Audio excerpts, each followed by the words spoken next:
देखिए, ये बात किसी एक व्यक्ति, एक संस्था की नहीं है। बिहार में जो कानून के रक्षक हैं, जिनके कंधों पर ये जिम्मेवारी है कि कानूनी व्यवस्था बनी रहे, कैसे वो लोग सरेआम कानून का उल्लंघन कर रहे हैं और किसी परिवार का, किसी व्यक्ति का, किसी संस्था का जो प्रॉपर्टी है, जो मेडिकल कॉलेज है, उसको न सिर्फ कब्जा कर लिया, उसको 25-30 बरस से अपने कंट्रोल में रखे हैं। और ये उस दल के अध्यक्ष हैं जो चाल चरित्र चेहरा की बात करता है। ये वो दिलीप जायसवाल हैं जो बीजेपी के अध्यक्ष हैं और साथ ही राबड़ी देवी के मुंह बोले भाई भी हैं। ध्यान रखिए, ये कब्जा इसलिए नहीं किए हैं कि ये बीजेपी के अध्यक्ष है। ये कब्जा इसलिए कर पाए हैं कि हमाम में सब नंगे हैं। ये सारे नेता एक साथ मिलके, जिसमें राजद के लोग भी शामिल हैं और जिसमें भाजपा के लोग भी शामिल हैं, सुबह शाम राजद का नेतृत्व ये कह रहा है कि हम लोग भाजपा से लड़ाई लड़ रहे हैं और भाजपा का अध्यक्ष, राज्य का अध्यक्ष, उसने एक सिखों के कॉलेज को जबरदस्ती कब्जा किया हुआ है। उसको राजद की इतनी बड़ी नेत्री राबड़ी देवी कह रही कि मेरा मुंह बोला भाई है और उनके मुख्यमंत्री रहते हुए ये कब्जा हुआ है और उसके बाद लगातार ये कब्जा बना हुआ है।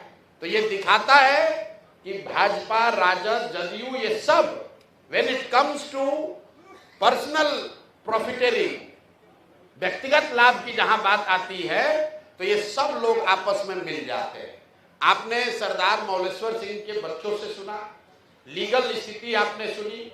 भाई, जो व्यक्ति उस कॉलेज में क्लर्क भी बाद में बने, पहले जो लोगों ने कॉलेज को शुरू किया उसके हेल्पर थे, फिर कॉलेज में क्लर्क बने, फिर उसके बाद वहीं पर एडमिनिस्ट्रेटर बने, फिर उन्होंने ट्रस्टी जो था उसी को हटा दिया, खुद ही मैनेजिंग ट्रस्टी या डायरेक्टर बन गए, अपने बेटे को ला दिया, अपने बहू को डाल दिया और जो लोग भी ओरिजिनल बनाने वाले थे सबको हटा दिया।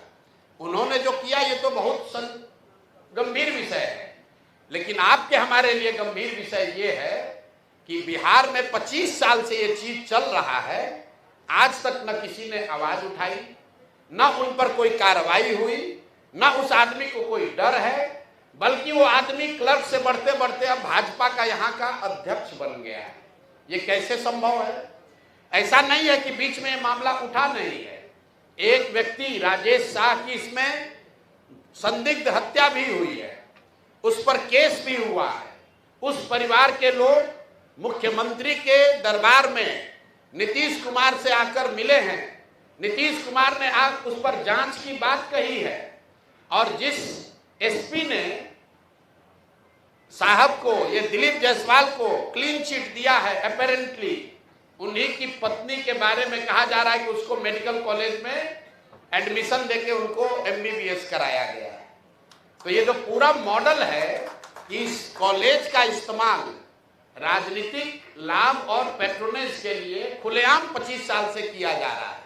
अब एक आंकड़ा सुनिए, 50 से ज्यादा पॉलिटिकल लोगों के परिवार के लोग, एक तो नहीं, 50 से ज्यादा अलग अलग पॉलिटिकल परिवार के लोग, उनके बच्चे, उनके परिवार के सदस्य बिना किसी एडमिशन टेस्ट के मैनेजमेंट कोटा से इस कॉलेज में उन्होंने एडमिशन लिया, वहां से मेडिकल की उनको डिग्री मिल गई और वो सब दिलीप जायसवाल को बचाने और मदद करने में लगे रहे।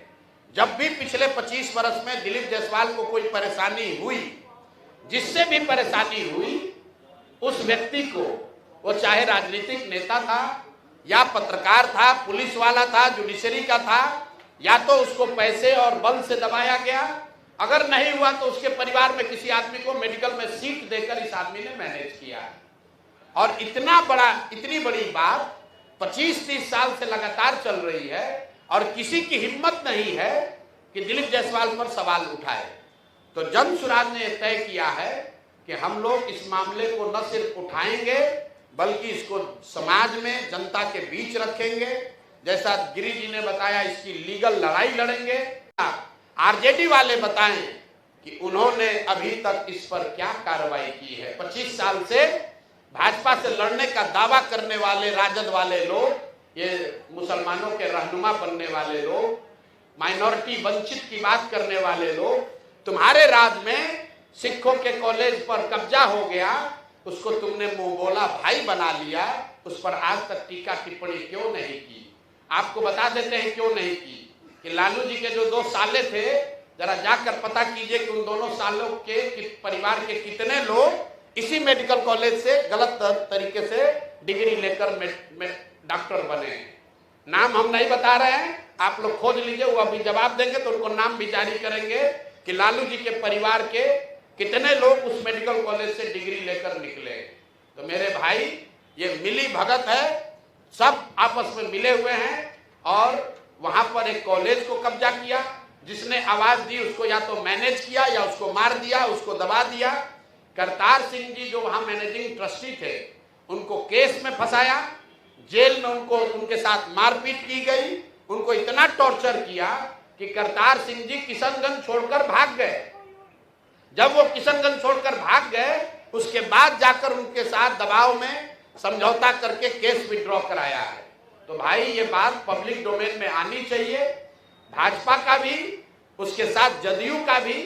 और एक और बात समझ लीजिए कि 3 बरस लालू जी राबड़ी जी की बात छोड़ दीजिए, अभी नए नए उनके लड़के जो नेता बने हैं, 2 बार जब महागठबंधन की सरकार रही है, दोनों बार स्वास्थ्य मंत्रालय उसका मंत्री राजद के लोग रहे हैं, दोनों बार डिपार्टमेंट राजद के पास रहा है। जदयू वालों से पूछिए कि सुशासन की बात करने वाले नीतीश कुमार 20 साल से यहां शासन कर रहे हो, दिलीप जायसवाल को बगल में बैठाकर चाय पीते हैं, सीटों का निगोशिएशन करते हैं, तो क्या आप मानने को तैयार हैं कि मेडिकल कॉलेज पर अवैध कब्जा करने वाले के साथ बैठकर आप राजनीति कर रहे हैं? तो ये हम लोग का आरोप है, हम लोग ने अपनी बात रख दी। अब आपके जो सवाल है वो आप कर लीजिए। इसका दूसरा चरण अभी 7 दिन में जब उनका जवाब आएगा तो फिर जारी करेंगे। इनको छोड़ेंगे नहीं, हर 7 दिन पर लोगों को बताएंगे कि इस आदमी का चरित्र क्या है, और इसके साथ जुड़े हुए लोग, चाहे वो भाजपा के हों या राजद के, अब वो बच नहीं सकते हैं। अगर कानूनी तौर पर बच भी गए हो तो पब्लिक के सामने आपको खड़ा करेंगे, और 3 महीना के बाद अगर जनसुराज की व्यवस्था बनी तो आपको, आपके साथ क्या होने वाला है अभी से आप समझ लीजिए।